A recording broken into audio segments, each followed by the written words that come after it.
die is an engraved steel cylinder which has the same design as the metal piece, but upside down and in intaglio. To prepare for the coin strike, an unstamped metal disc called a blank is placed between two dies. Set in motion by the press, the dies print the design in the same place and in relief on both sides of the blank. Engravers at Monet de Paris used to engrave dies by direct cutting with the help of a hammer, a scriber, and many other tools. But today they also use other techniques, such as the reducing lathe, and more recently electrical discharge machining, milling, and lasers. These techniques can be used separately or in conjunction with one another. It is up to the engraver to decide what is best suited to each model. Electrical discharge machining is the physico-chemical technique that allows it to recreate a damaged die from a coin that has already been struck. The engraver uses a machine that creates a very powerful electrical current. The model coin, fixed on a chuck, and the unstamped die, immersed in an insulating liquid, act as electrodes. They are supplied with electricity and then brought together until a spark is produced. Electrical discharges gouge the surface of the die and make the drawing appear. This process can take several days. After some finishing touches by hand, the brand new die is ready to strike.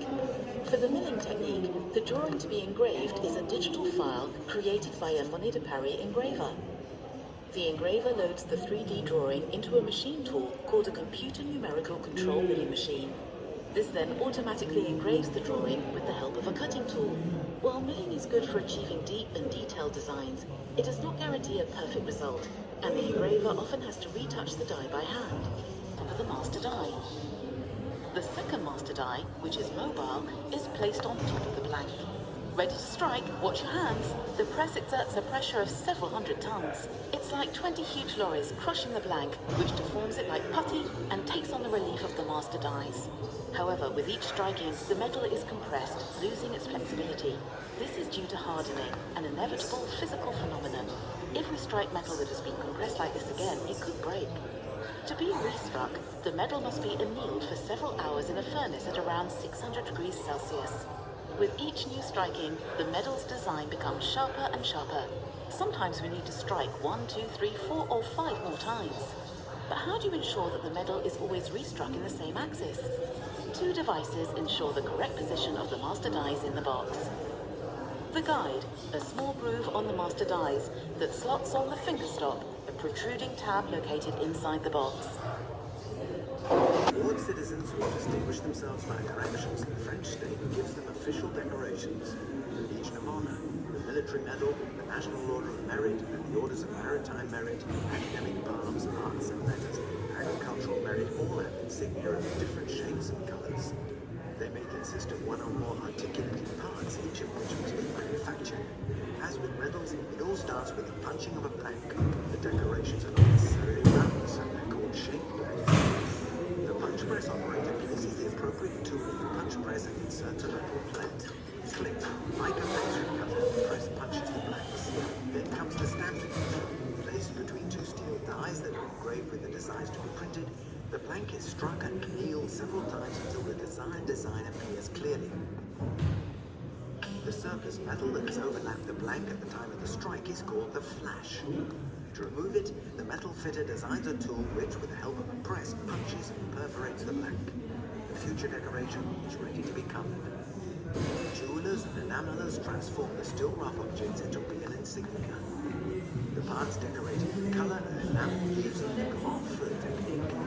The enameler starts by preparing a mixture of enamel, a very fine colored powder, water, and a stabilizer. Using a metal tip, he deposits the mixture in the depressed areas of the future decoration. It air dries for a few hours before being placed in an oven at 800 degrees. While baking, the water evaporates and the powder vitrifies. On cooling, the enamel at last reveals its final color. And there you have it. The different parts of the decoration are ready. But the baking has tarnished the metal. The jeweler therefore puts it in a bath containing washing liquid and beads to clean. The decorations are then meticulously polished with multiple tools by the polisher. He uses a tiny cutting tool on the endpoints of the star and removes the excess enamel with an abrasive stone to bring out the letters of the inscription. Then comes the gold plating, the assembly, and finally a varnish is applied to perfect the brilliance of the decoration. All it needs is the ribbon, and you're done.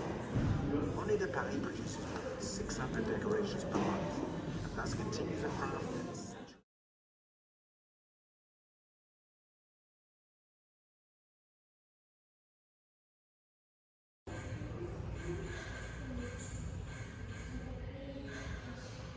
Pour ce qui concerne la collection première, les monnaies et médailles, c'est une collection qui vient de mon goût pour l'histoire. C'est-à-dire que j'ai l'habitude de dire que ces objets que je conserve, ce sont des souvenirs que je ramène de mes voyages dans le passé. C'est-à-dire qu'avant l'artiste, avant le nombre de pièces,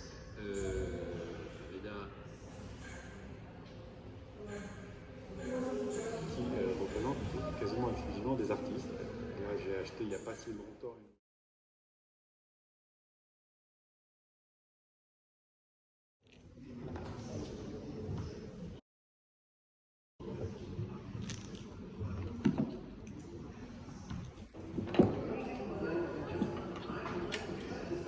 Bonjour.